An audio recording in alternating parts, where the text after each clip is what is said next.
Okay, so some of the points that I didn't make concerning devotion to Mary, and that is, first and foremost, the kingship of Jesus Christ.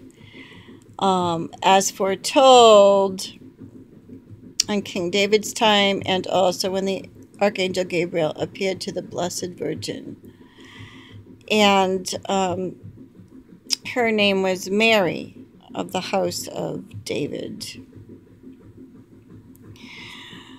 First and foremost, I'd like to say that I'm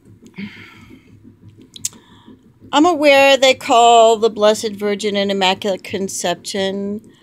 I think she said this to defend children.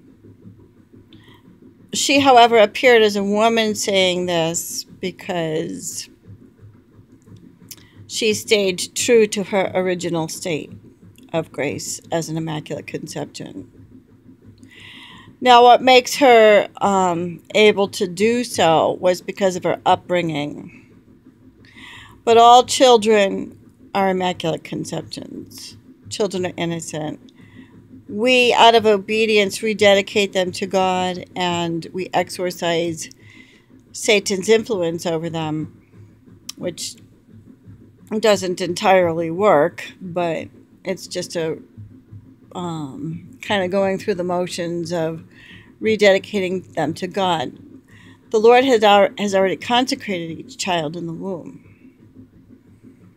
Even Satanists who are breeders, most of them are there against their will under Stockholm Syndrome, but the women who are breeding babies are breeding innocent babies, and those babies are sacrificed.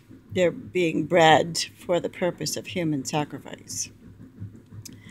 So even though they're born of Satanists, the babies are innocent. All babies are innocent. Children are innocent.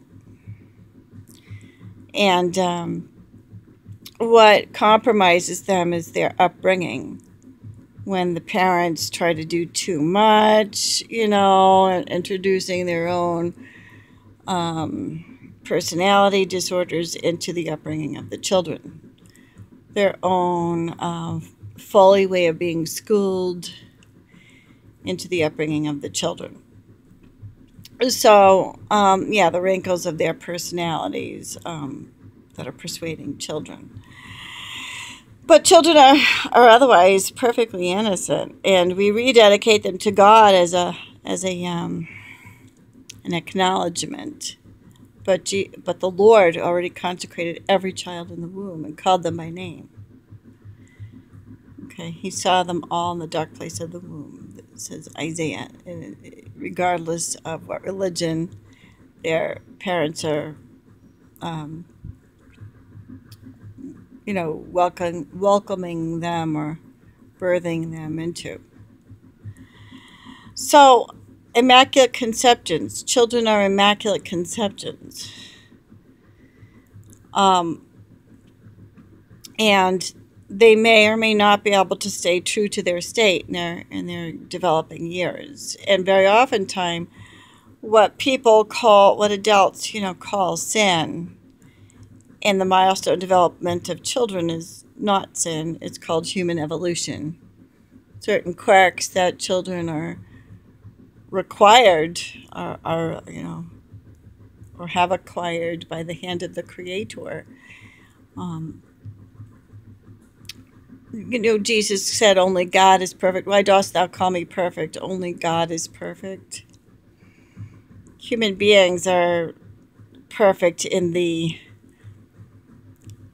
sense that they may be cooperating with God's grace to reach certain milestones, but cooperating with God's grace to reach certain milestones might to us look like sin, because there are certain quirks that are necessary for the evolution of the human mind for survival learning. That which we label sin, that which we label tort, or even crime, very often is hypocrisy on the part of the legal system. So when we are being legalistic toward children and teenagers, we are the ones that are out of place, because these milestones are absolutely necessary. They're given us by our Creator for our humanity. They are one of the perfections in our milestones that we are calling sin. They would be imperfections if we didn't grow out of it. If we didn't grow out of it, they would be imperfections, but they are necessary imperfections, so we are perfect in our imperfections. For childhood anyways, and that includes the teenager years, right up through age 26 or 30 even. So Jesus Christ wasn't baptized until he was 30 for that reason.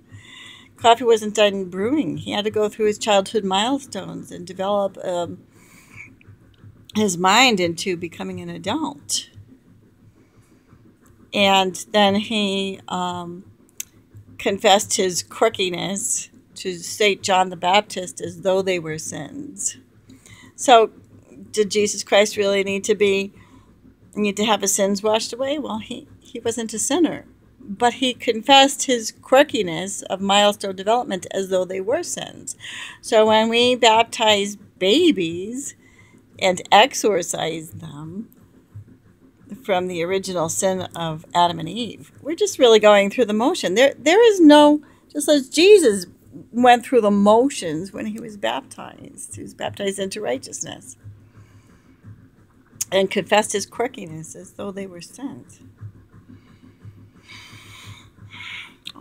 Babies are not sinners any more than the man Jesus at age 30 was a sinner and was baptized.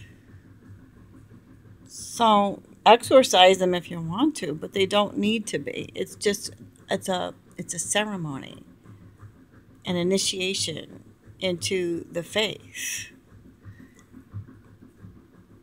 a rededication, because God already consecrated them in utero. He may endow certain babies with a heavier dose of special graces, as he did Mary, as he did St. John the Baptist. Give him, these special graces. And Jesus is in a class by himself, so we won't even go there.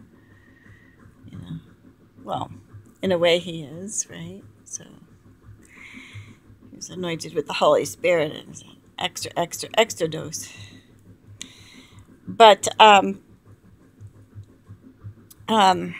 so we were talking about and King David expecting the Messiah, and King David, had his a queen mother at his right hand.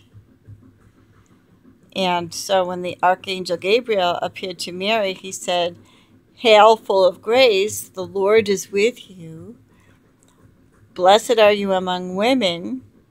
Behold, you shall conceive and bear a son, and you shall call his name," I don't know if he said you should call his name Emmanuel or you should call his name Jesus. Probably you shall call his name Jesus. He was called Emmanuel in a prophecy concerning him, which is interpreted God with us. But when the Archangel Gabriel appeared, he had her call him Jesus, which was a common name at the time, for he shall save his people from his sins. And Our Lady said, "How can this come about? For I know not man." She had already decided that she was going to dedicate her virginity to God. She was nevertheless espoused to Joseph. And the Archangel Gabriel, first of all, she said, when he said, "Hail, full of grace," she was, astonished at his salutation. And he said, Be not afraid, Mary, for thou hast found favor with God. This Jesus shall be called holy, and he shall inherit the throne of his father David, and of his kingdom there will be no end. So that's the most significant aspect of that statement, to justify devotion to Mary. He shall inherit the throne of his father David, and of his kingdom there shall be no end. So Jesus Christ is inheriting the throne of his father David, and of his kingdom there shall be no end. Then the replica of King David's throne and kingdom, there would be a replica kind of a arrangement for what that kingdom would look like at the throne of David, so also at the throne of Jesus Christ. David had a queen mother at his right hand. His mother, his own mother, was his queen. So as on earth, so like in heaven, as Archangel Gabriel stated, Jesus has a queen mother at his right hand. There are references, there are plenty of references in the scriptures for the Blessed Mother and her apparitions included for the next 2,000 years. And it's just a matter of asking the Holy Spirit to show you these. And she is an essential aspect of the economy of our salvation with Jesus Christ. So if you are including any members of the mystical body for your intercessory work, all you are doing is honoring and interceding through Jesus Christ.